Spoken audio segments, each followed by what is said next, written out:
and slid down so we can see a red suitcase right here for law enforcement if they're watching and you guys would like to come back.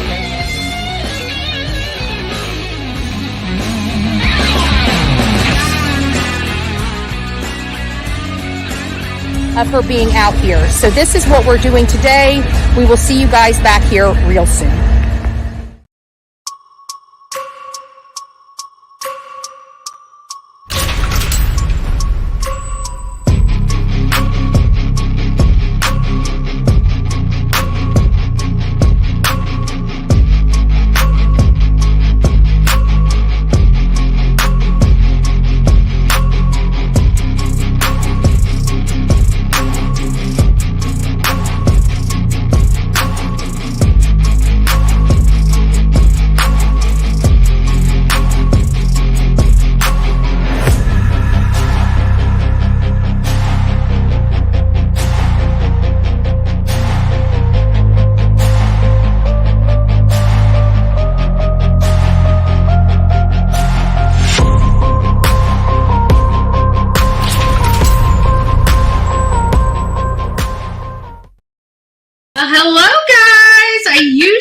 Don't do 2 shows in a day, and I was not going to be talking about this today, as many of you guys know, because I've spoke to you about the second show that we were going to do probably later this afternoon.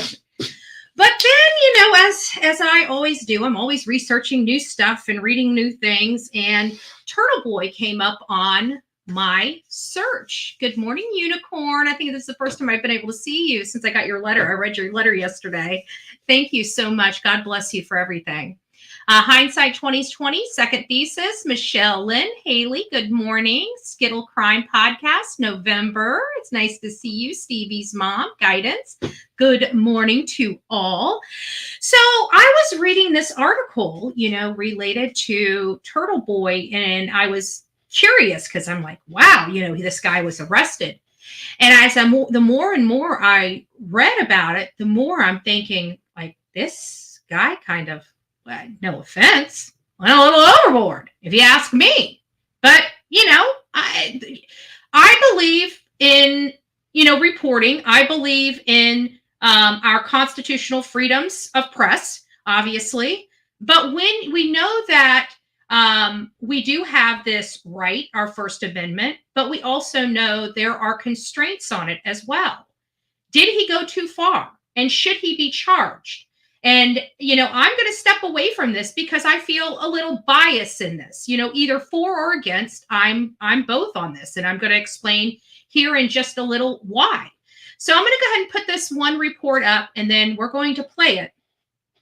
And then after that, we're going to have a discussion. We're going to read a few more articles and see what kind of paper he has, go through all of that.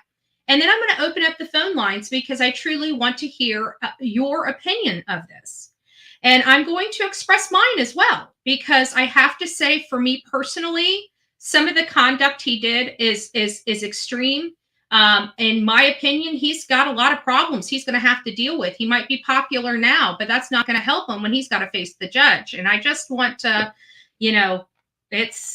just watch and we'll discuss.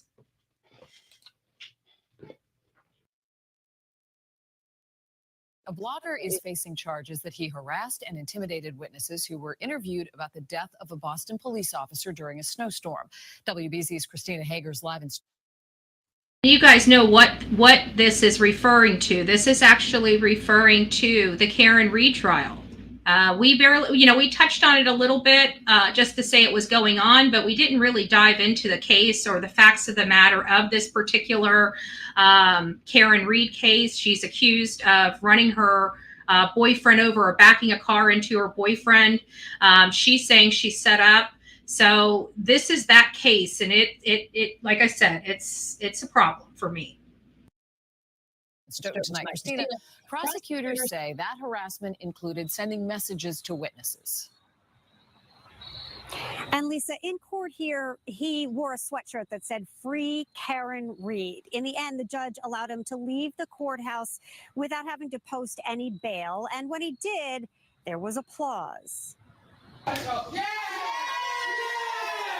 The man behind the online blog known as Turtleboy, Aidan Kearney, outside the Stoughton courthouse, where he had faced a judge moments earlier, arraigned on 9 charges of intimidating witnesses in a different case, the Dedham murder trial of Karen Reed. This latest twist had him shouting. And I will not be intimidated. I will not be silenced. And we will continue on our journey for justice for John O'Keefe and for Karen Reed. His followers waving a flag to honking vehicles passing by. While inside, a prosecutor detailed the accusations laid out in hundreds of pages of court documents. This is where I just want to break into this conversation just a little bit before we hear what he is accused of. So the whole thing in the road, signs, getting people to honk, all that stuff, not a problem for me. Not a problem for me at all. Getting in the public space, doing that kinds of stuff, not a problem for me. Covering this case and believing somebody is innocent, not a problem for me. I don't think it's a problem for, sorry, my microphone's up a little too high. I don't think it's a problem for anybody else, right? No problems. But that is not the crux of this case. Let's listen. Reading excerpts from Kearney's blog directed to witnesses. Now, I have no problem with you being on your own blog talking, because, you know, when we're talking here, I talk to people here.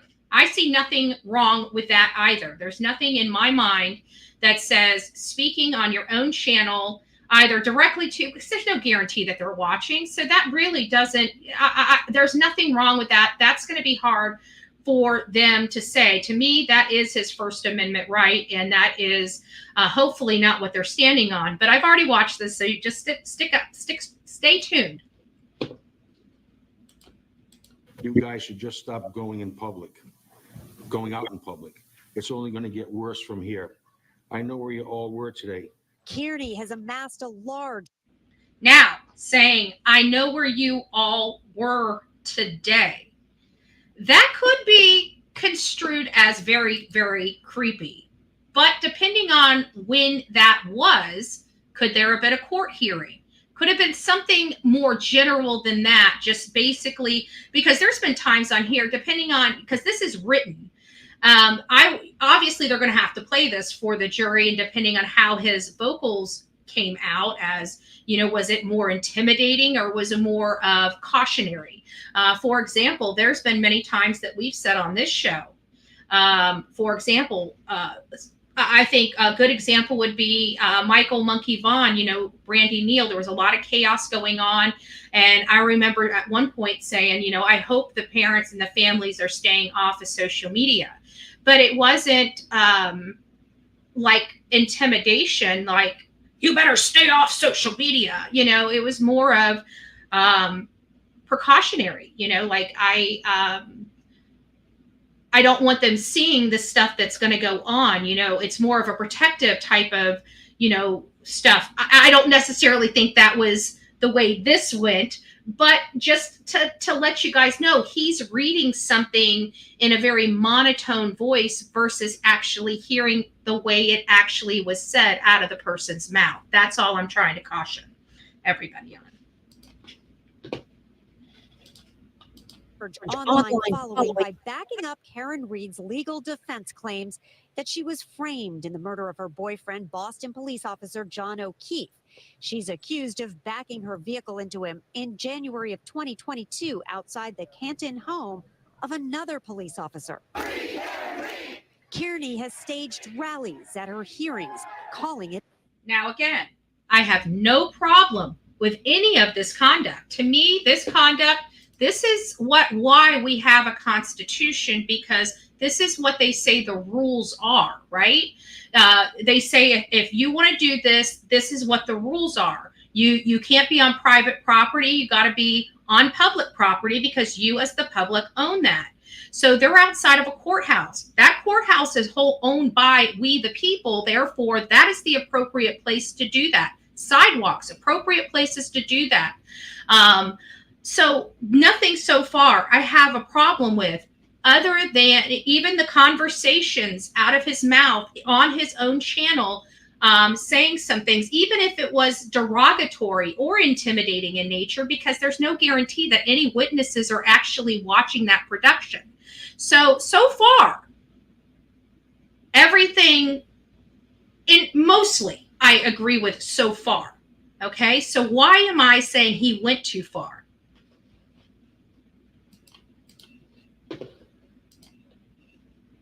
A cover-up, but prosecutors say he went further, publicizing witnesses' private information, showing. And there you have it. Up at their homes, calling a state police trooper's wife, and saying this.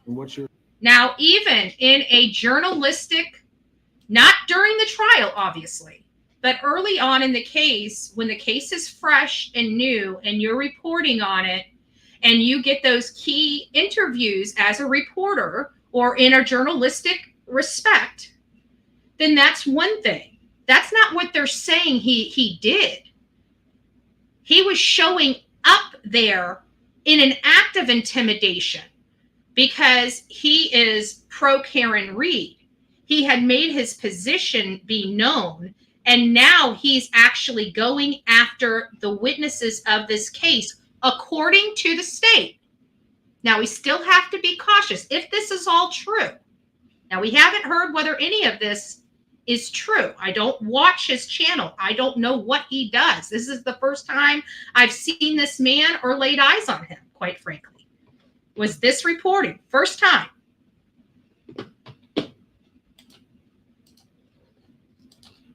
Your scumbag husband up now. Are you going to visit him? I will not be silenced, and I will be steadfast in keeping on with his mission to expose the real killers of John O'Keefe. Kearney is also accused of having a civilian police dispatcher in Avon run some of those witnesses' license plates for him. Now you know why I have a huge, huge problem with some of his conduct. Again, if true. That dispatcher has been placed on paid leave, and Kearney has been ordered to stay away from the witnesses involved. Live in Stoughton. Oh, Lord, thank goodness your butt is not on my screen. I was actually thinking, because you know what was funny is as they were talking about Norfolk, and I was thinking that this was all in near you. I really did. I didn't. I apparently it's in Massachusetts or whatever, but I was thinking that is awfully funny. We got the Turtle Gang and a Turtle Boy all in one. That's good to see you, Dolly Vision. It's good to see you. I honestly think you need to go after him for some type of copyright infringement or something with the turtle. I'm just joking. So if these allegations of actively looking up, following, stopping, talking, even after, say, somebody has told you to quit talking to them, don't reach out to them again. If you're then, every time they look up, you're there, you're committing a crime. And if all these things are true, and he's now engaging in calling people in, if that's what he said to that lady's, that man's wife, that can be construed to me as a threat. I have to say, some of the stuff that he's doing, I don't think they're going to be able to prosecute him for. But if these other allegations of basically stalking these witnesses, which is what they're alleging, then there's a problem. And they did just put an order to keep him away from them. So as long as he follows that order and conducts his business in the public, on public grounds, he can still advocate for her. I just think that this is becoming a little dangerous when a creator, a blogger, or somebody gets overly passionate. You need to restrain yourself in some cases. I think that in this, we're all human. We all have emotions, and sometimes cases get the best of us. I truly believe that. But you've got to identify it for yourself. And I think that if this is what this man is engaged in, I think he may have gone a little too far. And I honestly think he might have put himself in legal jeopardy because he didn't realize he went too far. That's truly what I believe happened. So again, they still have to prove this case. He was able to walk out. He was able to get a bond. I'm going to put another video on for you guys. I think this one will be hopefully a little bit better. Hold on a second. I've got things going on here. View tab and StreamYard. Is that it? Let me. Oh, I just accidentally refreshed it right when it was coming up. So we'll just have to listen to the commercial. Go figure. Go figure. Hello, everybody. So I'll just go through here. I sort of saw Dolly in the house. We have a birthday girl. The first time we've been able to remember to congratulate the person. Come on. Let's see what we got going on here. Here we go. I think we in the House of Correction for up to 90 days without bail. So this is his actual hearing. I'm going to go ahead and play this because this is his actual hearing. It's about 44 minutes long. I'll try to fast forward through the junk, but I really think that we need to hear all this. But I'll try to speed it up as much as possible for you guys. But happy birthday, Shannon. Thank you. Mr. Reynolds, will you stand up for today? Yes, and for the Commonwealth. Good morning, Your Honor. Attorney Kenneth Mello, Special Prosecutor for the Commonwealth. With me is Attorney Robert Novak, also Special Prosecutor of the office. All right, good afternoon, both of you. Good afternoon, Mr. Reynolds. Mr. Mello, do you have any requests for the court? I do, Your Honor. I have a number of requests for conditions of release. Where Commonwealth is requesting cash bail in the amount of $1,000, GPS monitoring, stay away from all witnesses. Wow, they're going to have him on a monitor too.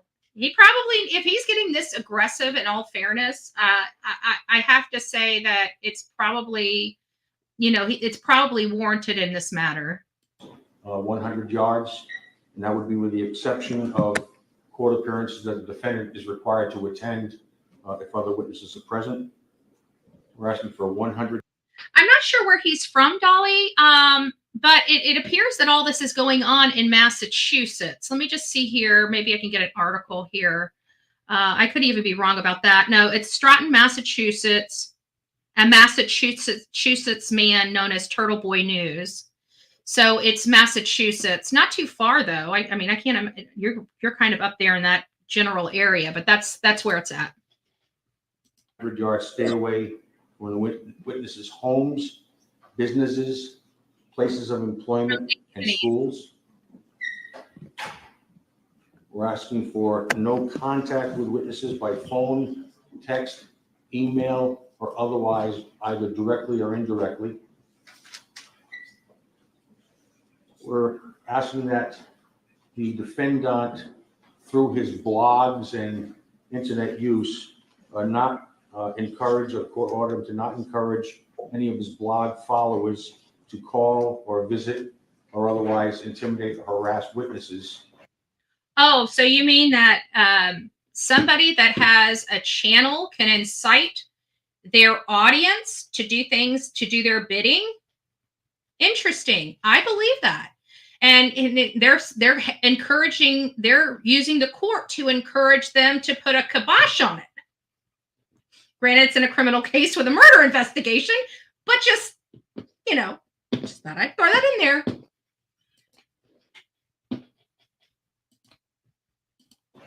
As you all may be aware, this defendant has a blog with a rather large following, and that will get to the root of the case itself, but it appears that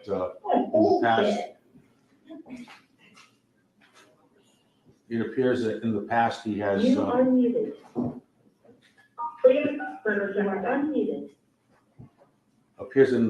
encouraged his followers to take various actions with respect to witnesses in this matter. We're asking that there be no harassment of witnesses or their families, no intimidation of witnesses or their family members. We're asking that he not on his blogs or otherwise encourage his blog followers to photograph witnesses, their families, their homes, etc. As Your Honor will hear from the evidence presented by the Commonwealth's argument, the defendant has shown up at sports games attended or that were being engaged in by children of witnesses, and has made scenes there using. Now, this to me is going too far.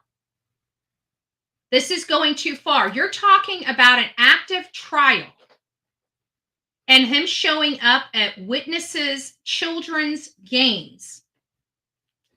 This is what I have a problem with. Too far. Absolutely too far. Absolutely too far. It is one thing when a case is breaking and you're just trying to get out there and get as much information and get as many interviews as possible. That's at the beginning of the case. You know, talking to people about the case in general, you know, like the attorneys, having them respond to stuff like that. That is normal. But when you're actively in trial and you've got a blogger showing up at people's jobs, law enforcement officers' wives getting telephone calls, that to me, in my personal opinion, is going entirely too far. And I think he went so far that he has now put himself in legal jeopardy, and not just civil legal jeopardy.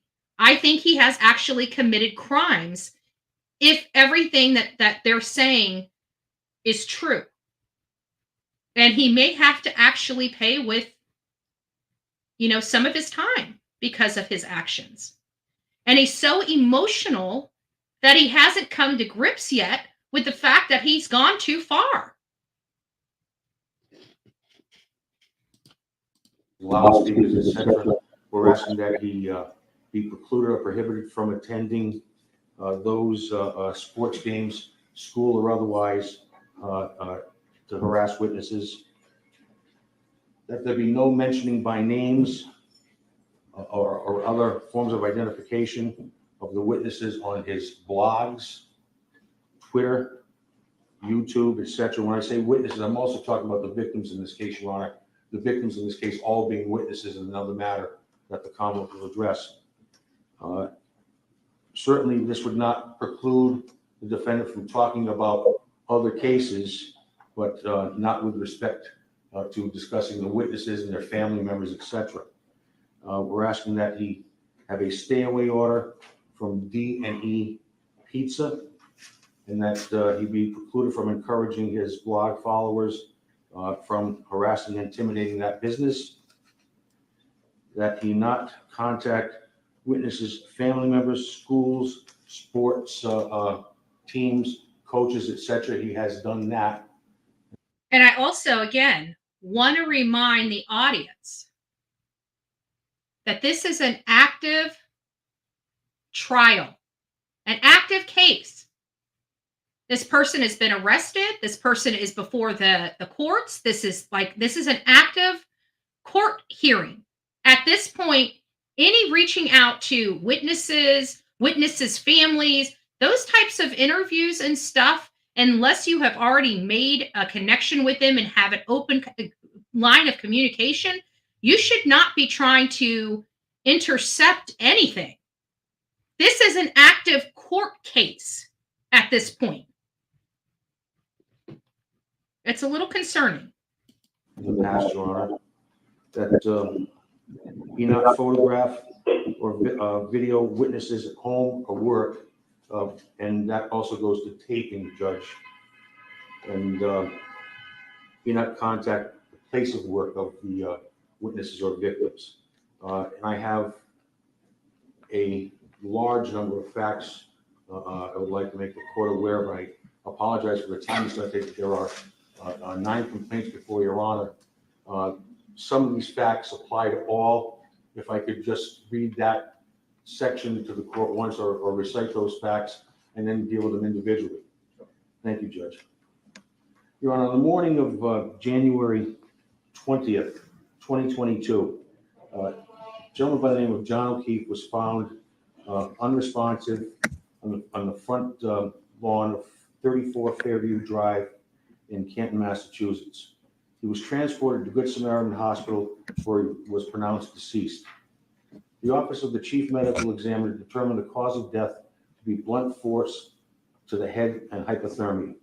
Evidence was presented to the Norfolk County Grand Jury that indicated on the night of January 28th, 2022, Reed and O'Keefe were at 2 Canton restaurants, C.F. McCarthy's and the Waterfall, where they met friends and this is Karen Reed.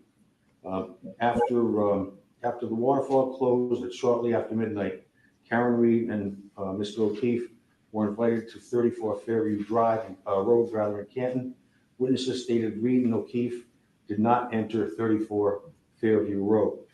The Norfolk Grand Jury indicted Karen Reed on second-degree murder, motor vehicle manslaughter while operating under the influence of alcohol and leaving the scene of a motor vehicle crash causing death. The indictment alleges that Karen Reed struck O'Keefe with a motor vehicle and left the scene, and the case is currently pending in Norfolk Superior Court as docket number 2282 CR 117.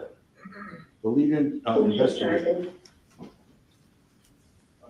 Just for the record, there are many people attending this hearing via Zoom. We're doing the best we can to keep them all muted. When you hear some random utteration like you just did, that's from someone who has not yet been. Thank you, Judge. The lead investigator for the investigation I've just described is Trooper Michael Proctor of Massachusetts State Police, assigned to the Norfolk State Police Detective Unit. Trooper Proctor testified before the grand jury and continues to conduct investigative work on the case. Michael Proctor is married to Elizabeth Proctor. Elizabeth is not a witness to the investigation, but a family member, as mentioned in Chapter 268, Section 13B of the General Laws. During the investigation into O'Keefe's death, witnesses were identified, interviewed, and testified before the grand jury. These civilian witnesses were present with O'Keefe and Karen Reed in the hours leading up to O'Keefe's death and his discovery on January 29th, 2022. The witnesses include the following: Matthew McCabe, who was interviewed by investigators. Matthew was with O'Keefe and Reed at the Waterfall restaurant before O'Keefe's death and observed an SUV believed to be that of Karen Reed's in the front of 34 Fairview Road and he testified at the grand jury. Jennifer McCabe was interviewed by investigators. Jennifer was with O'Keefe and Reed at the Waterfall restaurant before O'Keefe's death, observed an SUV believed to be Reed's in front of 34 Fairview Road, and was with Reed when O'Keefe was found unresponsive and testified at the grand jury. Brian Albert, interviewed by investigators. Brian was with O'Keefe and Reed at the Waterfall restaurant and the homeowner of 34 Fairview Road and testified at the grand jury. Julie Albert, the wife of Christopher Albert, was interviewed by investigators. Julie was with O'Keefe and Reed at the Waterfall restaurant before O'Keefe's death, and she testified at the grand jury. Chris Albert, husband of Julie, was first interviewed by investigators on February 10th, 2022. Chris was with O'Keefe and Reed at the Waterfall restaurant before O'Keefe's death and testified before the grand jury. Colin Albert was interviewed by investigators. He is the son of Chris and Julie Albert. And Juliana Nagel was interviewed by investigators. She was present at 34 Fairview Drive when people were arriving from the Waterfall restaurant and observed an SUV believed to be that of Karen Reed parked in front of 34 Fairview Drive.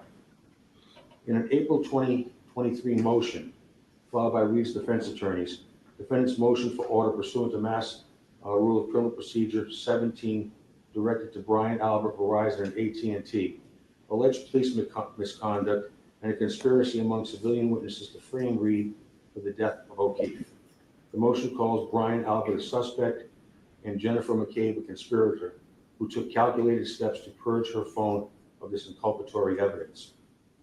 A local blogger, the defendant, Aidan Kearney, had adopted the defense's claims. Kearney runs a series of websites and social media accounts under the name of Turtleboy. The social media accounts include TV Daily News, X, formerly Twitter, with 33,800 followers as of last count. Aidan Kearney. I will tell you that I checked his count this morning, and his account on his right now is at 46,000 plus followers on his Twitter account currently as we're watching this. So he has increased since this quite a bit. Dr. Turtleboy, X, formerly Twitter, with 44,800 followers. Turtleboy, Facebook with 27,000 followers, and Turtleboy Live on YouTube with 41,000 subscribers. He refers to Yeah, it sounds like it's Turtleboy Live on YouTube. That's his channel. So we'll go over there as well. To his followers as Turtle Riders. Now, it should be noted that the defendant on many of his sites, his websites or blogs, if you will, has a pay section where he's requesting contributions from the public to support his work, if you will. And some indications are that I'm going to tell you, they're going to lose me every time when they come to the compensation aspect of this. It is a job. He has every right to earn a living. And when they start coming to the compensation, it irritates me. Now, if he's doing illegal things for compensation, that's one thing, and they can determine that, whether he has done that or not. But again, when it comes to these people, they're trying to shame us. First of all, there are many mainstream media people out there that I have watched do very, very questionable things. And we've had witnesses. Dolly can even say, there have been times we've been out and we've seen mainstream media do things that I would not do. Okay, period. And they are compensated a hell of a lot more than us here on YouTube. I have to say that he's probably, I don't know, getting several $1,000s from each one of his accounts per month, would be my assumption, with 40-something thousand followers on each account. That would be my assumption. So it's not like he's bringing in, $20,000, $30,000 a month. Some of our news organizations are. So I don't want to, I really don't want to hear this you're going to lose me. When you start getting into the compensation, you're going to lose me every single time. You just are.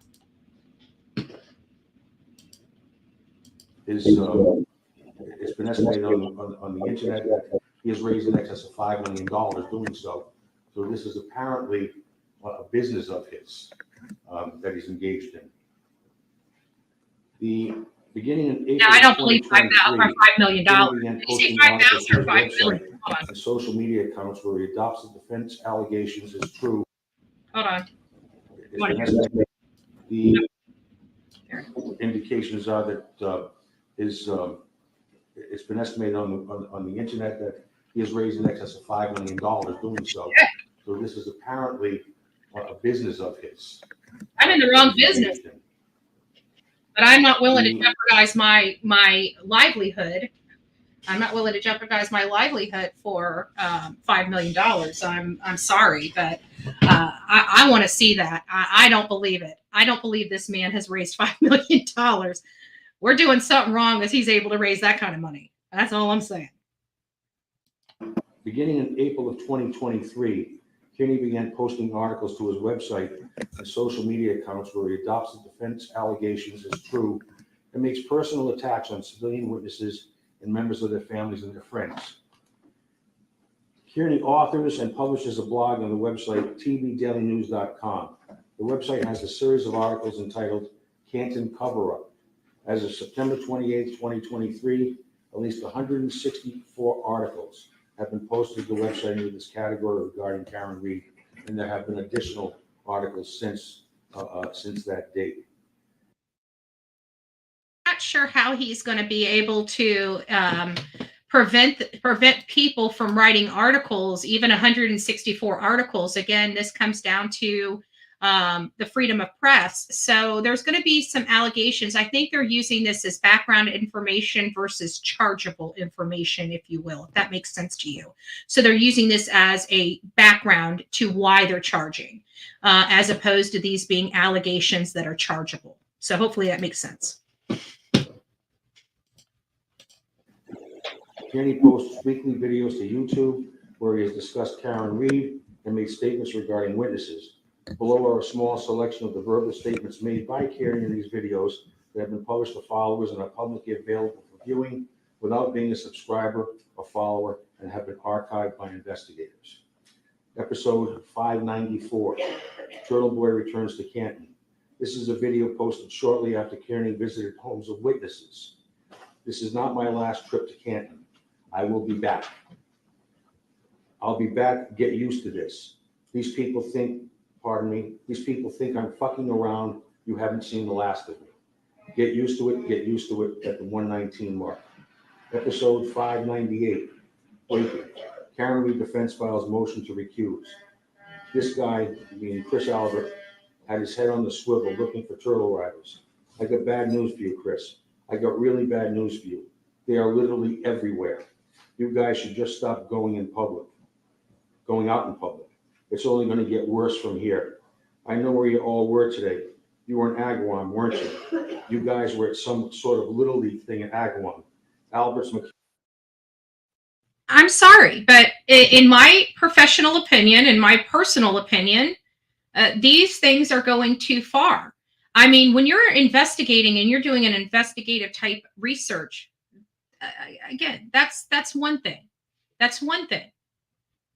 This is, in my opinion, entirely going too far. You're talking about him following these people, him sending people out. Like when we were out there, and somebody was in here saying something a little earlier about, oh, I can do it. No, we are not actively, when this court, when have you seen me? Brian Koberger's case is in trial. When are you seeing me actively reaching out to any potential witnesses for that case? We discuss the case.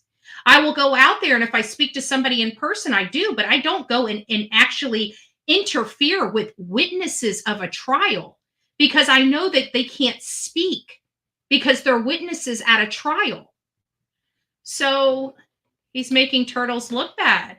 We don't rock with Turtleboy. No, we don't. This is going too far. So what they're identifying here, him commentating on his channel about this stuff, that's one thing. Him going out there and protesting in the roads and getting people together and being outside of the courthouse, again, something totally different. When you start actively engaging in surveilling online and offline key witnesses in an active court proceeding, you are committing crimes. You need to learn the law. And trust me, his ignorance to the law, they don't care. That is not a defense. Case, all you people were there. Just know that there will be no life as normal is over. Life as normal, you had normal for a while there, from January 29th to about April 2023. You guys literally got away with murder. Takes out of the 8-minute mark. While discussing the video of Chris Albert being confronted outside of a Canton restaurant, we, Kearney and his audience, are getting to them. Chris Albert, meaning Chris Albert and other witnesses. When you act this way, that's like a green light for me, time to hit the gas. I got pictures of you.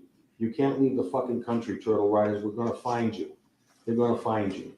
You can't hide anymore. Your private life is officially over. You leave your house, you're gonna have your picture taken, so you need to get used to the new normal, your new normal. And for all the haters out there, I'm sorry, but you have never heard me say that. You may have heard me say that life is as you know it maybe is over. Not into the sense of we're going to hunt you down and find you, in the sense that this crime has affected your ability at this point. For example, when Leilani was out of her home, or when Leilani had murdered her son but had still not been arrested, I said something similar to her face. Everything you see here is gone. You know why I said that?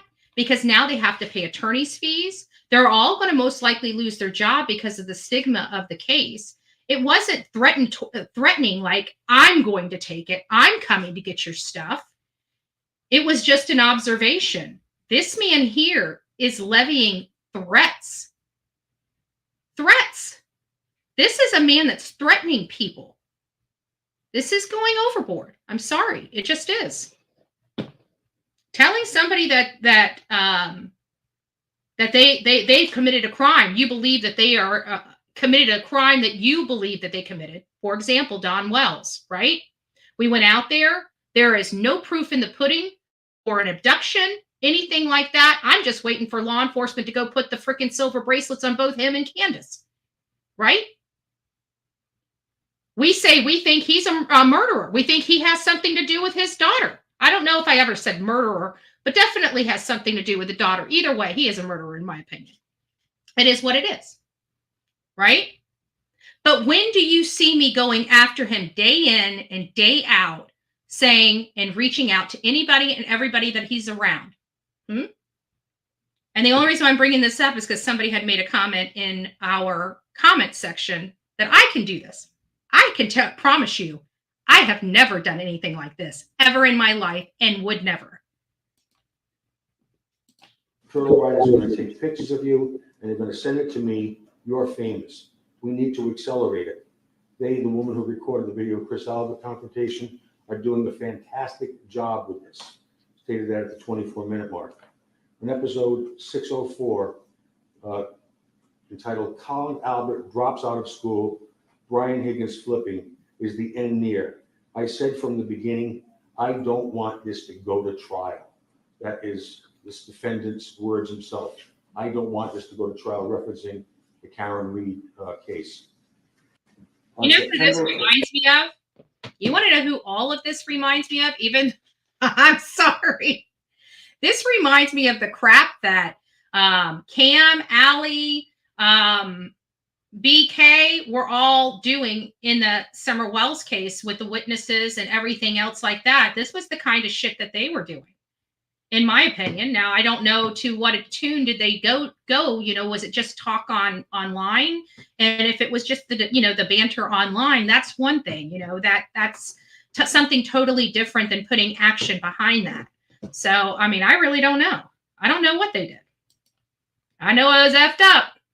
2023, Kearney posted a blog entitled Canton Cover-Up, Part 142. Free Karen Reed. Billboard goes up on Route 1 outside Gillette Stadium in Foxborough. More to follow on his website.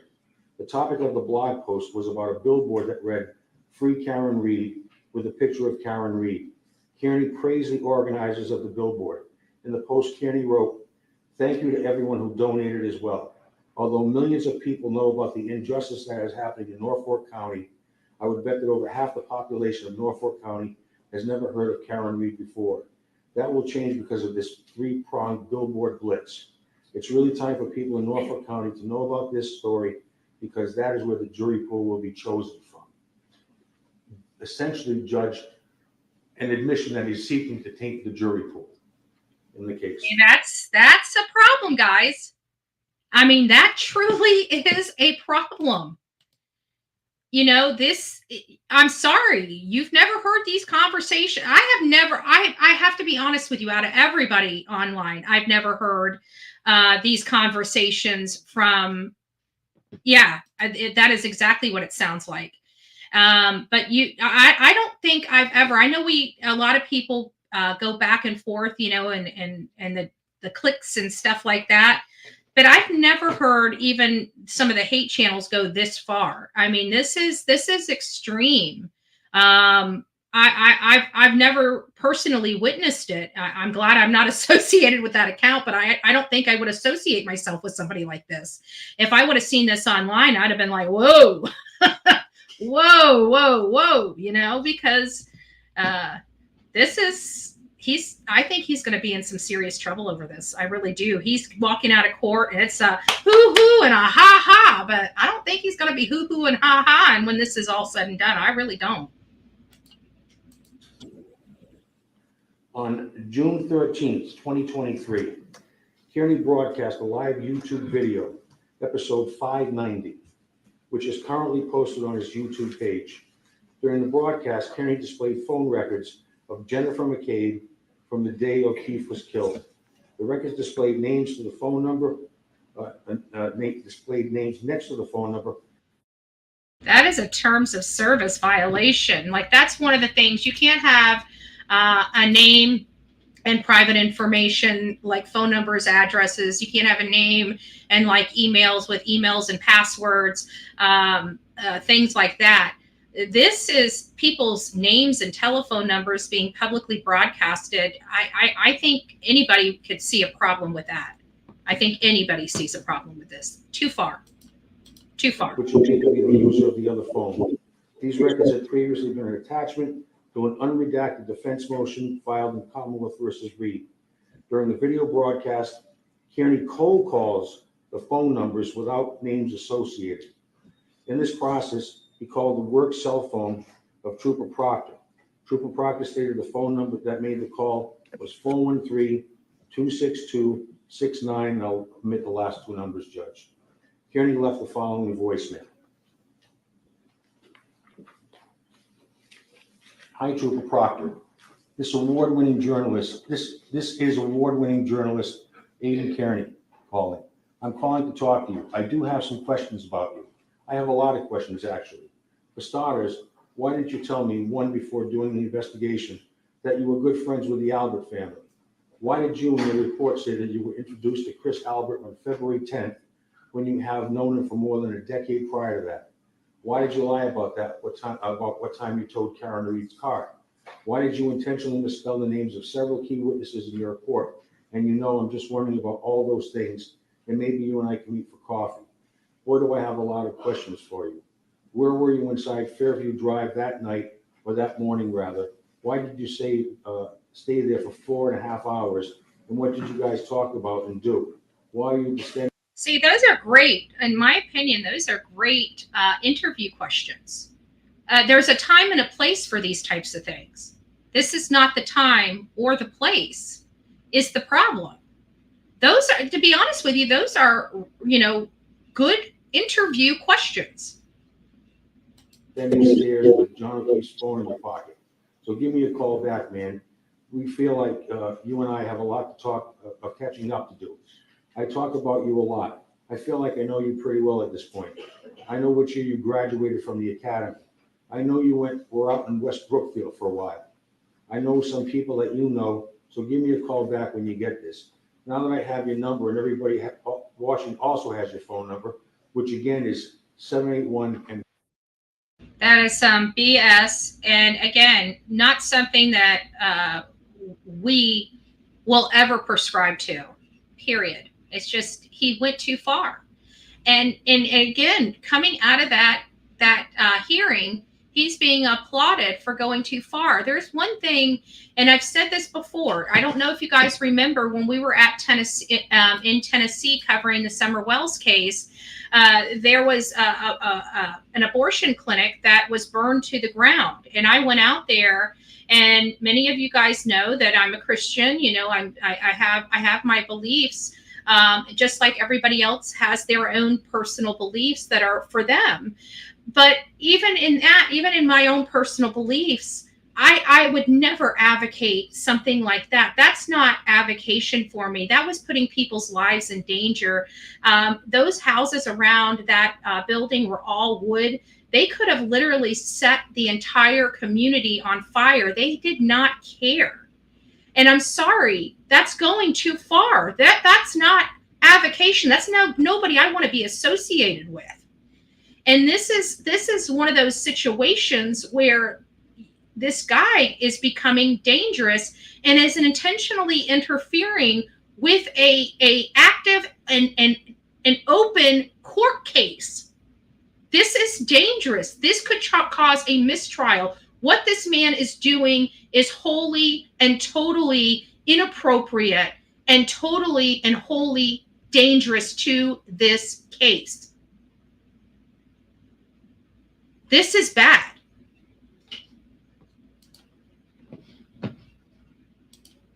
And remained with the number.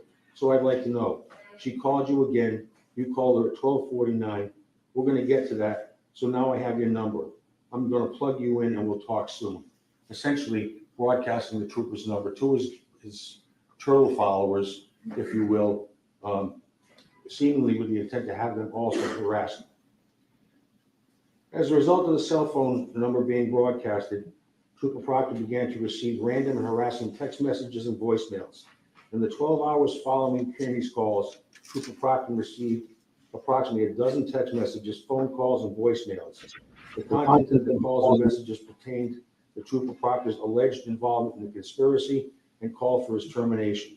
Trooper Proctor had to change his work cell phone number to avoid the constant unwanted calls and messages. Michael Proctor is married to Elizabeth Proctor.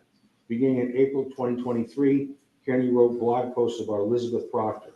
On May 9th, 2023, Kearney authored a post about Elizabeth. A video was attached to the post. The video depicts a cell phone screen of an Apple iPhone. The user of the cell phone dials the cell phone number of Elizabeth, which is displayed on the screen. Kearney further writes, I can think of two people who deserve to lose their jobs over this alleged conspiracy about Karen Reed, though. Michael Proctor and Elizabeth Proctor. These two lowlifes think they're untouchable. They're nothing but bullies who terrorized people for years, but now they've met their match, meaning the defendant. In the post, Kearney states, Elizabeth works as a human resource manager, and I'll omit the place of employment, and posts the main number for the company. The post then says, but you're probably not going to reach anyone that way, so feel free to leave a review on their wide open Facebook page or their Twitter account. On May 10th. So now you're actively publicly engaging in having somebody go in there and cause intentional harm to somebody's Facebook company. It's, you know, this is everything that we absolutely 100% denounce. This kind of conduct is there. It's not welcomed here. It's not welcomed here. I'm sorry. It's just not. 2023, Kearney broadcast a live YouTube video, episode 580, which is currently posted on his YouTube page. During broadcast, at the 1 minute, 6 second mark, Kearney talks about Elizabeth. He states he was going to call her. He repeated a cell phone on the broadcast, a cell phone number on the broadcast, as he was entering the number into a cell phone. Using the speakerphone option on a cell phone, Kearney broadcasted the phone call. The phone call went to voicemail. Elizabeth stated the call came from 413-262-69. I'll omit the last two. Kearney left the following message. Hi, Elizabeth. This is Aidan Kearney calling you back from Turtleboy. We briefly spoke yesterday on the phone. I introduced myself to you and then you hung up on me. Or maybe that was a bad connection. But I just wanted to see how your day at work went today, if it went well. I noticed that your employer took down their social media pages within 5 minutes of the blog I published about your recent behavior. And I just want. See, that's just wrong. Now you're interfering with somebody's business. Going too far. And obviously the police and prosecutor believe that as well.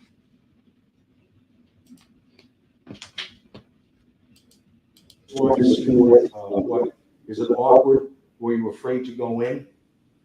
Just tell me about your day and why, because that's the part I don't understand, is that you seem to be okay with calling other people's workplaces and interfering with their ability to make a living for themselves.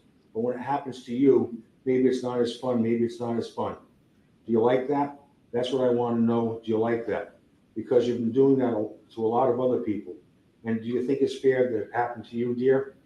Do you regret it? Do you regret it? And what's your scumbag husband up to now? Are you going to visit him in prison? Do you think they'll have conjugal visits? Please give me a call back when you get this and we can chat some more. Bye, girl. That is just overboard. How many believe that Turtleboy has lost his stuff?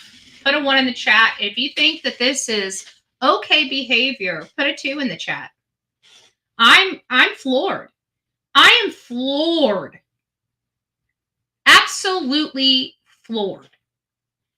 I may call people on this channel that are acting up scumbags, but reaching out to witnesses, trying to get, this guy's obviously not trying to get an interview. You know, he's just trying to be antagonistic and a problem and a thorn in the side of all these people. And he is intimidating them. He's intimidating them with the thought of going to jail.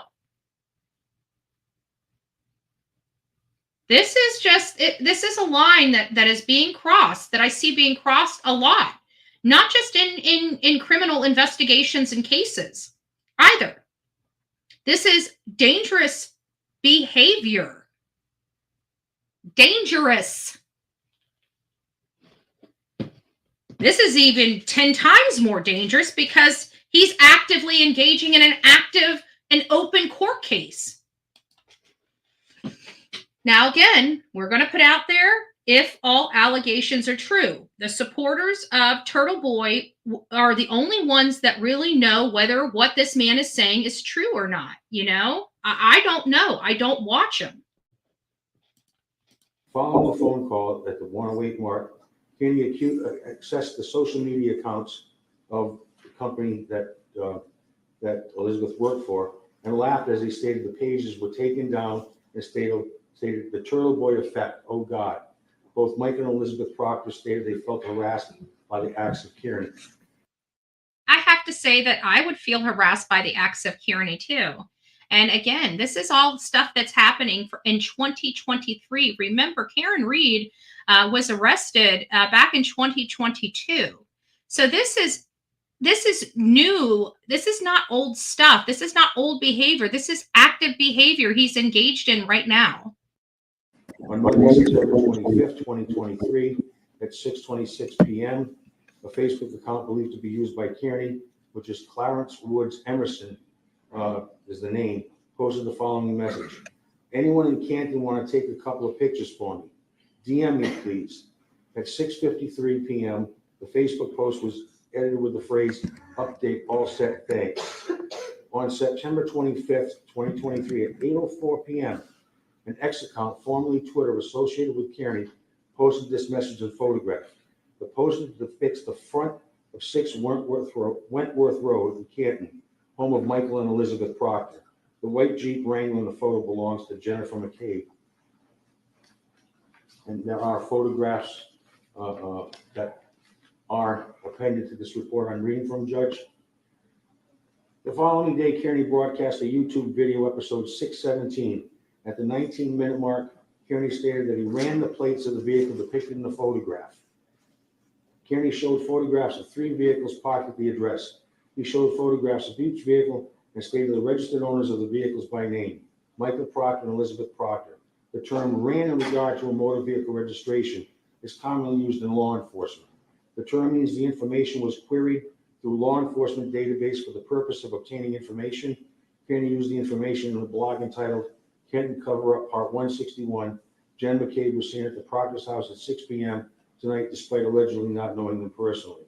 I would parenthetically state, Judge, that it was later determined through an investigation by state police that a dispatcher in the local police department made contact with Kearney and unlawfully and illegally accessed the Registry of Motor Vehicles database to provide him with information he was not entitled to.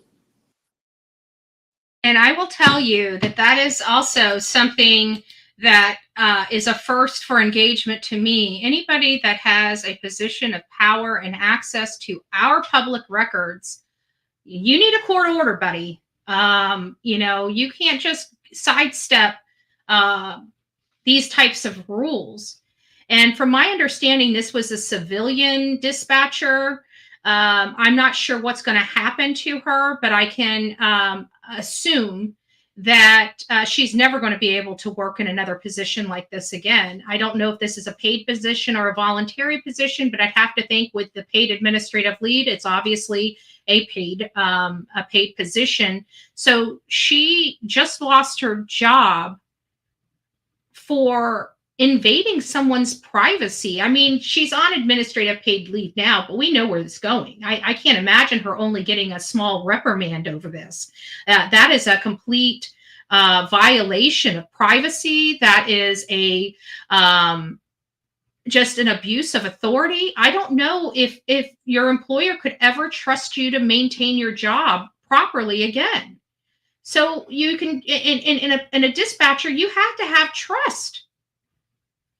So now we have a dispatcher that lost her job because of this animal that is running the streets and trying to cause problems because he believes Karen Reed isn't guilty, because he believes, because he put it in his brain that she was innocent. He does all this. He does all of this. Avocation, commenting, reporting. There is nothing wrong with that. Nothing wrong with that. Wanting interviews with people. Nothing is wrong with that.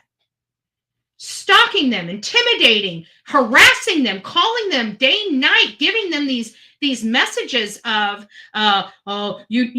keep looking behind your back type of he's intentionally inflicting emotional distress on these people when they're already stressed out enough for these cases. That's not avocation. That's going too far, in my opinion.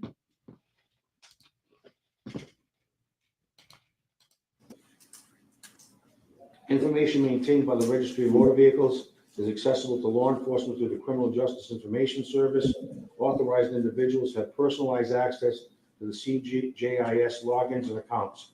Recertification standards, which include lessons and tests, continuously assert that CJIS users are trained to the standards and do not disseminate protected private information unless for a legitimate law enforcement purpose, as described in Massachusetts Code of Regulations 803 CMR 7.09. On Tuesday, September 26, 2023, Lieutenant John Fanning of the Massachusetts State Police conducted a CJIS audit to determine if any CJIS user queried the following: Massachusetts registrations. I will omit the registrations at this point, Judge, but one is for Matthew McCabe's vehicle, who is Jennifer McCabe's husband. Another is for Michael Proctor's vehicle. Another one for Elizabeth Proctor's vehicle. The audit produced results indicating all three vehicles. I'm not sure that he, depending on his, if these are crime. I haven't looked at the charge sheet, so I don't know if these are felonies or they're misdemeanors. But if this is his first offense and he's not, he's causing problems. Basically, the law enforcement wants him to stop. That's basically what it is. They just want him to stop so they can have a trial, because at the end of the day, Karen deserves a fair trial. And even though he's advocating for her, he's preventing her from having her fair trial. And that's the problem. They just want him to stop. So what I'm trying to say here is, if he doesn't have any criminal conduct in his past, he doesn't have any violence, he hasn't done this before, there's a possibility that they'll put him on probation and keep him out of jail, because at the end of the day, they just want to be able to have this case proceed to trial, and to proceed to trial properly without any hindrance or outside influence. And that's what we all want. If she's guilty, we want her to go to jail. If she's not guilty, we want her to stay out of jail. His problem is he's got sucked in and got obsessed with the fact that they are driving a narrative of this setup. Well, even in your avocation, it's not going to help with those allegations if you're having them look at you instead of the facts. Instead of being out there intimidating witnesses, why don't you be out there trying to find information that will help support your claim so you can help her defense? This is not helping.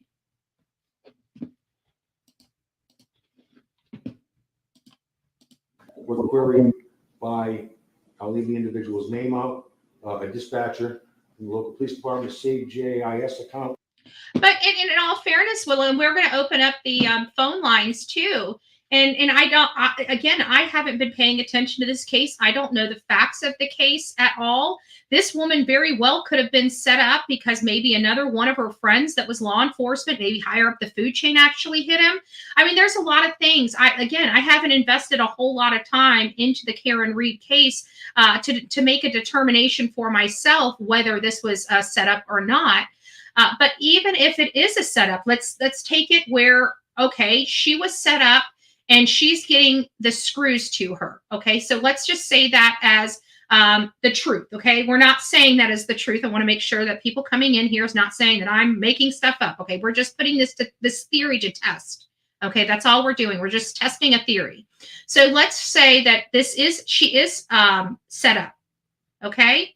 Do you think what he's doing, the conduct he's doing, is helping her prove her case, or is it diminishing the case? Because I would think that all this energy that he's using to attack all these people and to intimidate all these people, he could be using to actually be investigating or uncovering something that may actually help Karen Reed's case, as opposed to spending a whole lot of time intimidating people. I mean, that would just be my theory. Willis says, please look into the case because you're going to be astonished at what's going on. That would be bad if I'm talking about him and I start packing up my bullhorn and driving out of here.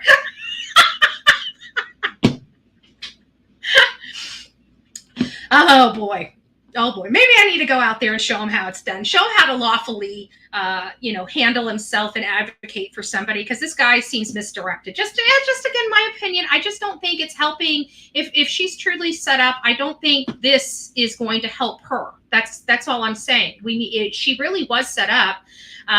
There is definitely work that would need to be done to help, right? No. Harming, yeah. Right.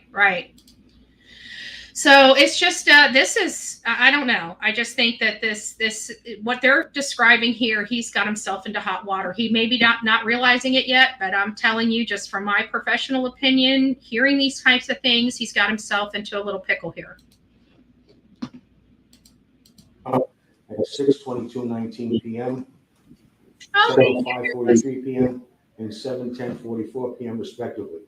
This individual is employed as a civilian dispatcher. On Wednesday, September 22nd, 2023, Lieutenant Fanning and Sergeant Yuri Buchanek interviewed Webb at the Avon Police Department. Individual stated she had been employed for a period of 3 years, and goes on to indicate that the query was made at the defendant's request.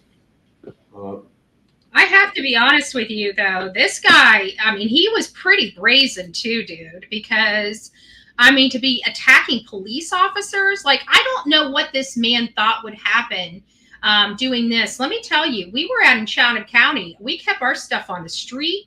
We didn't reach out to law enforcement officers. We didn't stalk law enforcement officers. I didn't reach out to council members. I didn't reach out to their home phone numbers. None of this. You know, we do our business lawfully and legally, and we do it as written, right? On public property. We have our bullhorns. We may be loud. We may be having people honk, whatever, honk, honk, honk, honk, right? This. Never. Reaching out to law enforcement's family? Yeah, let's see what would have happened to Bullhorn Betty if I started calling Chief Hadley's family. I'm sure there would have been more than just a sign in the front yard. Just saying. I'll skip some of this, Judge. The dispatcher provided her cell phone to investigators. Investigators observed communication between the dispatcher and Clarence Wood Emerson, the pseudonym used by the defendant, on a Facebook message or on the cell phone on September 25th at 6:18 p.m. Dispatcher sends the message, "What you got? I'm here till 8 a.m. Clarence responds, "Sorry, H500. Also, I just want to let you know, those pseudonames, you can do, and I try to say this to people all the time. A lot of people think they're being slick by setting up these accounts that can't be traced back to them. I'm telling you, even with a great VPN in the United States of America, if somebody wants to know who's using that computer, they're going to know who's using that computer. They're going to know where it's coming from. Even the VPNs, I researched it myself. They are required to maintain records as well. Which was a registration. After several messages back and forth, the dispatcher sends the message, Matt McCabe, to which Clarence responds, got him. It's parked at Michael Proctor's house as we speak. Thanks, this is huge. Dispatcher responds with a message again, please keep me private. I don't anticipate fucking up in life and never want the wrath of you. At 7 p.m., Clarence sends the message, of course. Any chance you could run 2 more? Dispatcher, sure. Clarence sends pictures of 2 vehicles parked in the driveway, at Wentworth Road. The dispatcher said Clarence, 80 blank numbers Proctor. Clarence said. Well, I think that's a good assessment, and I have to say that because there are things that you just get passionate about, and I just think this sucked him in, and I think he lost all perspective of why he originally started doing this to begin with. That kind of bodes more in line with kind of what I'm seeing. But again, I don't know what's going on in this guy's brain. I don't know if he's just, he is just hell-bent on proving this. But again, if he's hell-bent on proving this, I don't know how intimidating people is proving his case. He needs to find legit, concrete information to help prove her case. This isn't the way to do it. This is wrong. This is going to put him in jail or at least get him probation or worse, jail. And I'm sorry, nobody should be willing to, put it like this, you're no good to anybody if you're not taking care of yourself. That's why whenever I go into a community, I research the laws, because I can't do the right work if I jeopardize my personal freedom. And that's why it's so important that you follow these things. And I tell you guys all, it's a craft. Dotting the I's and crossing the T's. When you're doing this stuff, it's a craft because things can get out of hand and things can go from lawful to unlawful very quickly if you don't know what you're doing. This is not a case where it's a protest that got out of control. This is a man that ended up getting sucked in and almost being obsessive compulsive about this, so much so that he's acting probably out of character that he has acted in quite some time. Is Turtleboy from Boston. There's a guy that went by the name on Facebook that was threatening everyone. And somebody did say, Reggie, somebody said yes. Cherry said yes, that's the same guy. And he has concrete info. Police are doing whatever they can to keep it quiet.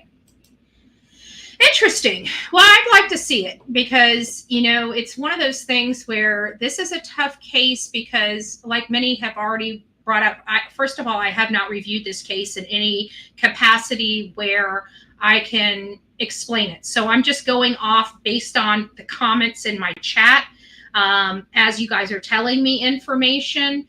But see, the problem I have, Cherry, and this is legit.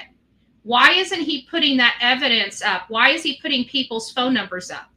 If you've got concrete evidence and police are trying to do whatever they can to be quiet, you know what we do? We pass it around to creators. And all of the creators start running that information. There's things that can be done that can expose those types of things, but putting yourself in legal jeopardy is not one of those ways to get that accomplished. My concern is that he's really causing harm in this case. There's things that had he done earlier on in the case wouldn't have as much effect as it does right now with this case being active and ongoing in the courts. With it being a lot of police officers, as many of you said, is the victim, the witnesses, as well as the suspect are all law enforcement agents.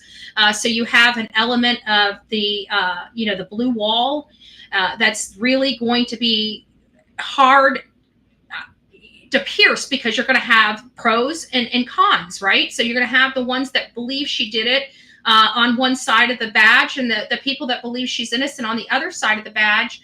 But again, when you're dealing with this, there is that level of corruption that could present itself. But is this infiltrating? Is this level of corruption and stuff infiltrating solely because everybody involved is law enforcement? Could people be thinking that there's a level of corruption? Because we can be very creative with our brains. Again, I haven't seen the information. I'd like to. Maybe just previewing it. But like I said, I don't see how putting somebody's phone number up on your screen is evidence. And quite frankly, if he does have concrete info, why isn't that being placed up on his screen instead? And how much relevance is it? And where did he get that information? Because us here in true crime, we know that people fabricate information. People make Photoshop stuff up. We've had problems ourselves here on this channel with bad Photoshopped information. So it does. That's why I'm very cautious about what I look at, and I always try to source it. Where did it come from? And if I can't source it, I tell my audience, look, this is not sourced. We have to act as if it's rumor, but I did find it in the course of looking into it, and it could potentially be something maybe later down the road. So I don't know. I just wholly disagree with some of not everything he's done, but this part here that this state attorney's doing, this is overboard. This is nothing that I will ever support or ever state to support. YouTube already gets unwanted bad press. Exactly. And there are people that do it, but so does TikTok. Every social media, you're going to have, no matter when you're dealing with the law of large numbers, which social media has billions of people on it. It's a large number. You're going to have a formula that XYZ is going to be the bad apples.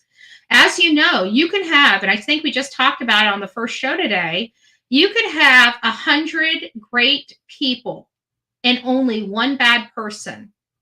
And that person will wreak havoc that those 100 good people can't even clean up. One person can really do a lot of damage, even if they're the only person. Be sure. Cherry's like, she knows me. Like, be sure you have some time, because you're going to be sucked into the rabbit hole. I might. Who knows? Send me some information, bullhornbetty@gmail.com, and I'll look at it. I mean, I'll give my fair opinion. I haven't seen it. I haven't read it, and I haven't done any background research at all. So I know that a police officer, female, is charged with her boyfriend's death. I thought she hit him with a car. It wasn't until when this started coming out that I realized that it seems like she was leaving and it may have accidentally backed into him. Even if that was the case, I don't think it rises to the level of second degree. I really don't. I think, if nothing more, it was an accident, maybe manslaughter. It doesn't matter who was responsible. I still don't think it rises to a second degree murder charge. And ask about another registration. Is that Lizzie's? To which the dispatcher replied, yes, Lizzie, Elizabeth Proctor. Dispatcher said she has read Turtleboy blog posts in the past and has followed his media regarding Karen Reed closely. A check of Webb's Facebook page information publicly available believes she is friends with Clarence Woods Emerson. Dispatcher has posted numerous posts and comments on content on Facebook supporting Karen Reed's innocence and copying Kearney's claim of police cover-up. On a YouTube video posted on October 2nd, 2023, Kearney acknowledged it is illegal to obtain information about the registered owner of a motor vehicle and discussed why it should be legal. I interviewed Jennifer McCabe regarding the incident. She stated she had never met Elizabeth Proctor or Michael Proctor prior to September 2023. Since the first meeting several weeks ago, Jennifer and Elizabeth have communicated regarding the constant harassment, intimidation, and public attacks. Jennifer stated they bonded over sharing the ongoing experience. She traveled to Elizabeth's home to discuss the harassment they have both been subjected to. Based upon the foregoing facts, it's probable that Aidan Kearney committed a violation of Massachusetts general laws, which is section 13B, witness interference, intimidation of a witness. Michael Proctor and Elizabeth Proctor, and the statute, pertinent parts read, whoever willfully, either directly or indirectly, threatens, attempts, or causes physical, emotional, or economic injury or property damage to, conveys a gift, offer, or promise of anything of value, or misleads, intimidates, or harasses another person who is a witness or potential witness, person who is or was aware of information, records, documents, or objects that relate to a violation of a criminal law or a violation of conditions of probation, parole, bail, or other court order, a judge, juror, grand juror, attorney, victim witness advocate, police officer, correction officer, federal agent, investigator, clerk, court officer, court reporter, court interpreter, probation officer, or parole officer, or D, a person who is or was attending, or a person who has made known an intention to attend a proceeding described in this section, or a family member of a person described in this section, with the intent to, or with reckless disregard for the fact that it may impede, obstruct, delay, prevent, or otherwise interfere with a criminal investigation at any stage, a grand jury proceeding, a dangerousness hearing, a motion hearing, a trial, or other criminal proceeding of any type, or a parole hearing, parole violation proceeding, or probation violation proceeding, or administrative hearing, or a probate. That's getting a little, I don't want to go through all that. Let me just, I wanted to keep as much as possible on here because I didn't want somebody saying I cut something off, but I'm tired of hearing that. Sorry. I'm sure you guys are too. Conspiracy to commit intimidation of a witness by entering into an agreement with the dispatcher named earlier to obtain sensitive information to be. Conspiracy. And you see, that's how they do. A verbal communication that warranted a contract to do this. Interesting. Use blog posts and videos intended to harass, intimidate, and cause emotional harm. And given the continuing harassment of witnesses for the murder of John O'Keefe, we believe that the defendant will be found guilty at time of trial should this matter go to trial. That, Judge, that recitation deals initially with Elizabeth Proctor, the wife of Trooper Proctor. Now, there are an additional 8 complaints that I have here, Judge. Much of the verbiage is that's recited is also recited in these complaints, as they obviously have to independently stand on their own. However, for purposes of this arraignment, I can skip forward, Judge, and go to just the pertinent section. I think we got the gist of this, to be honest with you. I really do. I think we got the gist of this. I personally think he went too far. You guys are going to have to determine for yourselves whether you feel this man went too far. Again, there are some actions that were done. Like, for example, if this was a new case that was just happening, you know, you may reach out to somebody. For example, you might, where the heck is my phone? You might reach out to, who's that? Hold on a second. Okay, I just got my delivery. My Walmart delivery is at the door. Okay. Some of these things, like before it got to this point where there's a person of interest, a person has been arrested, and now a person is actively engaging in the criminal court procedures. This is where some things have got to be cut off. You can have ancillary people, maybe people that know the witnesses or something on the outskirts, or maybe somebody that's not a witness to the crime that knows Karen Reed. Those would be great opportunities to speak to them, talk to them, get some interviews with those types of people. Even at the beginning, you know, if this trooper, if Turtleboy walked up to this trooper with a microphone in his face and said and asked these questions while in the public arena, like you're on public property and doing so, there's nothing wrong with even with some of the stuff that he was asking. Now, the intimidations and threats, even personal, even in your face, whether it's online or in your face, is still harassment and still threatening. But as far as some of those questions, I stopped it and said, you know, those are great interview questions.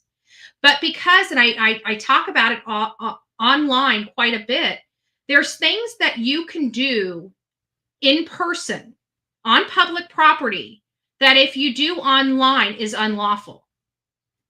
You guys, if you've watched me for any significant time, you've heard me say that 1,000 times. So, for example, some of these phone messages, these text messages to private phone numbers with those questions, and even saying, how do you feel about your husband going to jail for conspiracy or, you know, for collusion or, you know, whatever. Doing it online on her private phone, especially after she's asked you not to call back again, that's a problem.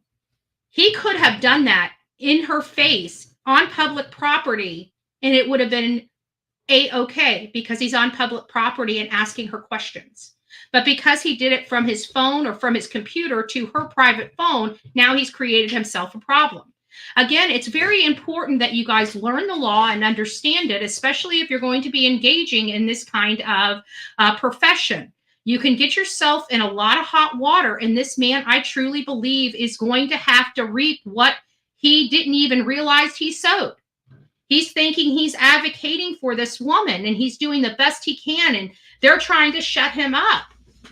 But what he's doing is he's not advocating for her. He's going overboard, and he's causing disruption in an active court proceeding. There's a problem there. So what I'm saying is I don't disagree with the commentary, the reporting, or the advocation. But I do have a problem with the stalking, the intimidation, the phone calls, the threatening emails, the threatening language, the you need to be looking over your shoulder, intimidating, causing distress on people constantly and nonstop. That I have the problem with. So I'm going to open up the phone lines for each and every one of you to see if you guys would, if you guys have any commentary on this. I will tell you, if you start going, this is commentary about when is reporting going too far. When is reporting going too far? Now, I do realize we do have trolls that may call. And before you guys choose to call, I'm going to tell you, you will be respectful. You will not be insulting. Now, if you have a position to be made, we're happy to hear it. You start being an asshole, I'm hanging up on you, and you're not going to be heard. So if you want to be heard, be courteous, be respectful, and you can call in. And just as much as my comments, okay? I know you're watching. If you would have quit being so insulting and disrespectful, you would have been able to keep your comment there. But because you are constantly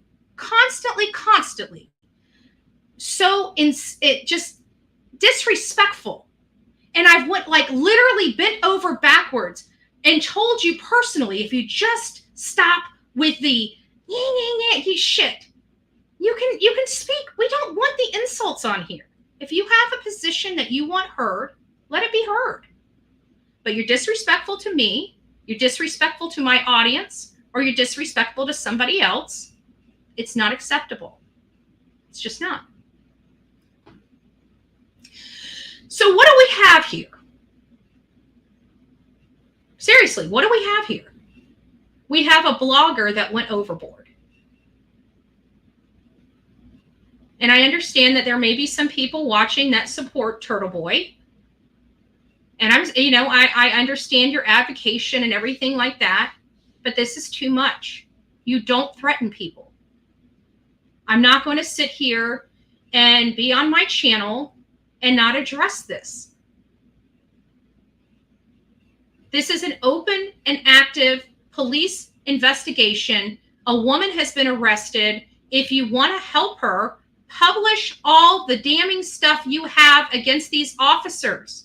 Leave their phone numbers, their families, and everything else alone. I'm just still trying to wrap my head around what these officers' wives have to do with that. What do these officers' children playing soccer in a soccer field have to do with that? That is an act of intimidation.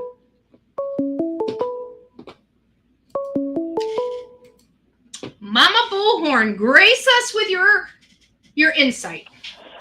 Oh, good morning, baby. Good morning, everybody. I love you all.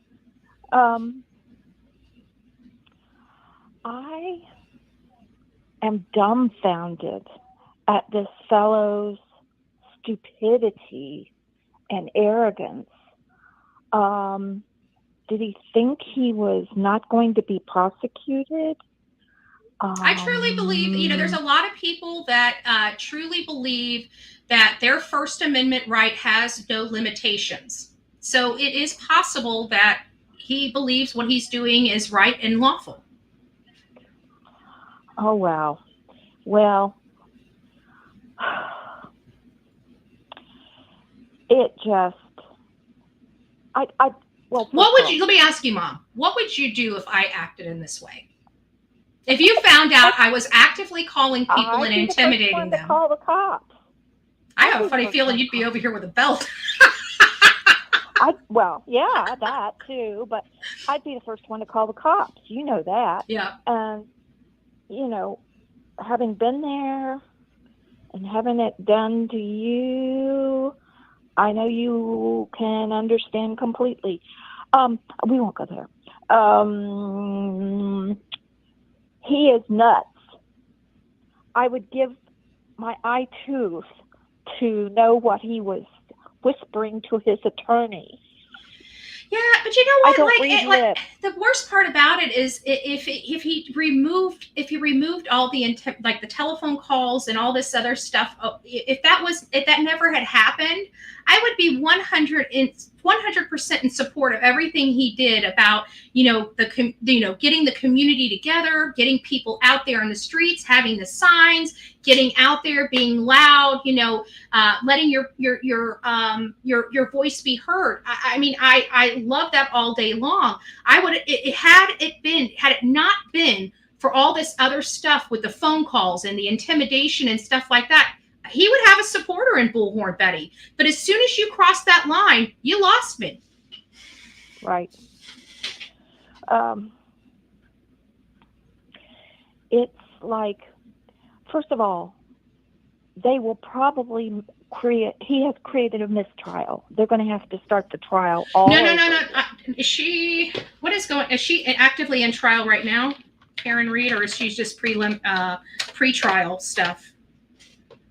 Let me just see. Let me just read here because I haven't read too much into this Friday night. Okay, so it looks like they're in pre-trial stuff right now. I would presume. Okay. Well, so it doesn't sound like they've because I don't think they've changed the venue yet or anything like that. They're going to probably have to move that out of that area. Well, you know what? They've opened the door for a mistrial already, and they definitely opened the door for some problems, but I think that's why they're going after him so hard, because they need to tamper this down immediately before they start progressing into this case. Well, hold on. Every one of those people that he docked or went after or even threatened, they're going to sue the socks off of this guy. Yeah, he's got himself into it. Like I said, as soon as I started reading this was not what my. Yeah, I realized very quickly he's in some major problems. I know people don't believe it, but looking at these he's got himself in a pickle. In my opinion. Absolutely. But I was, you know what, Dolly, if you're still on here, God bless you. That somebody would take that name and drag it through, you know what? Yeah, that's okay. That's okay. I'm glad. Dolly is Dolly Vision with the Turtle Gang, like Bullhorn Betty with the Coffee Club, as opposed to Dolly actually being a turtle, like Turtleboy in his name, because that would have been awful. That he would have. Where the heck did he get that Turtleboy? I don't know what. I think Yeah. only Dolly will understand. Oh, you're so bad. I don't know. So bad. I truly don't know. I have no earthly idea. Well, that's all I had to say. I haven't. And you were right. My hours have just messed me up. I'm trying to make myself go to bed earlier, but I stayed up late watching PJ and Dolly last night. My body adjusts itself when it starts getting a little crazy. It'll tire itself out. I don't know what it is. Every summer I go through the same thing. Every winter I go through this. I don't get it, but it is what it is. Well, Dolly, if you're still on here, you're the reason I can't watch my daughter's YouTube because I was I'm jealous. up too late with you. I have to be honest. I was jealous. I went in there the other day, and it was right at the end of his show. I didn't even know he was live, and I just happened to be, check out YouTube. I check it out several times a day for new stories, and I saw he was live, so I popped in there, and he's like, "Oh well, I'm getting off, but I had a chance to talk to your mama." And I told him, I said, well, that doesn't make me feel good. She didn't call into my show today, but she calls into yours. I'm jealous. Oh, well. I love all y'all. I love what you're doing, because you have a heart. That's why the haters come after all of y'all, is your hearts are so big and so giving, and you were raised right, baby. And you don't think of yourself first. That's no, the thing of it. You don't think of yourself first. You think of the other person. It's a blessing and a curse. Yes, it is, because you look back when you get to be my age, and you look back at all the years, and you feel like, wow. You look at your bank account, and you go, wow, I didn't do much with my life, monetarily, financially, but then you look at your children and your grandchildren and your family and your friends, and you think, I did something right. Aww. I have more than money. In other words, you have more than money. Mm-hmm. It's not the bank account that matters. It's the memories that you make for that child. It's the impression that you give that child to go and be something, do something. Don't be a negative Nancy that just sits around and spewing awful things about people who they don't even know. What? I'm not going to get on that. Don't get it. This is where it gets you sucked in. Yeah, I don't need any more hate mail. So, I just love you. I love you too, Mama. I'm proud of you. Thank you. And your baby sister starts the 2 a.m. shift tonight. Yay! Maybe I'll wait until 2 a.m. and give her a moon shot. Take a picture of my butt and send it to her and say, "Is the moon full?" Oh no, she gets there at 2 a.m., but her show doesn't start till 4:30 a.m. But she does her makeup at work. Gotcha. Her makeup and hair at work. But what was I going to say? Oh, the lieutenant, I think, is watching you this morning. Ah, that's okay. Hi, Lieutenant. We won't say his name. But I'm pretty sure his hair's a mess, and he's probably pulling it out because of my little sister Beth's talking about it. Yeah, he likes being there. He's been there a month, and I'm going. Is he running away from home? He ran away from home. Yeah, he asked me, "What's the yard look like?" Well, if he knows anything about you, it's kept up. Everything's kept up. I said, it looks fabulous because I'm here. I don't know how my mom does it. She can run a whole house. I work, And my yard, if it wasn't for my lawn man, it would be up to my roof. Well, I've got all the trees trimmed except 3 cherry trees, and I got to trim them. And of course, the wild and crazy triangle in the front yard. Sonia says Lieutenant Dan from Forrest Gump. What? Sonia, our mod, my lovely mod, she goes, Lieutenant Dan from Forrest Gump. Oh, yeah. It's actually Lieutenant Jack. Ma. That's okay. That's okay. But anyways, I'll let you go.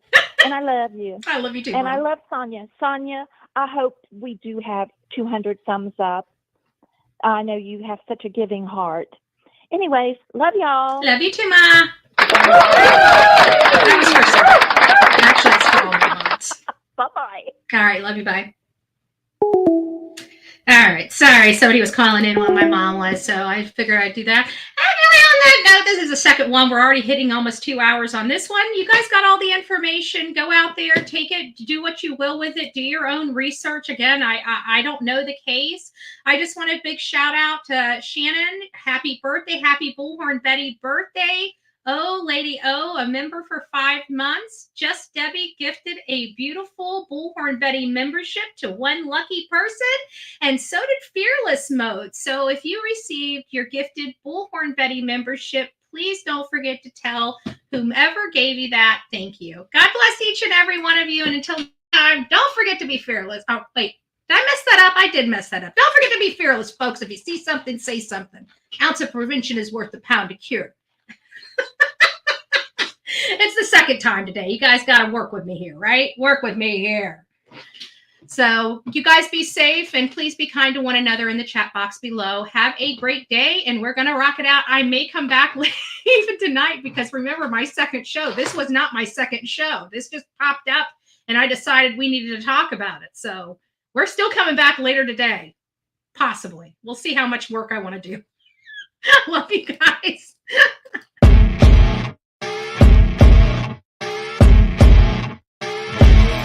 As you wake up in the morning, you want to find the latest, greatest information about criminal cases and have an intuitive conversation about the suspects associated with these cases.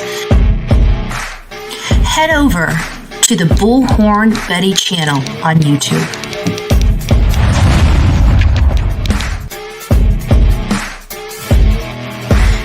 Breaking news right here on the Bullhorn Betty channel.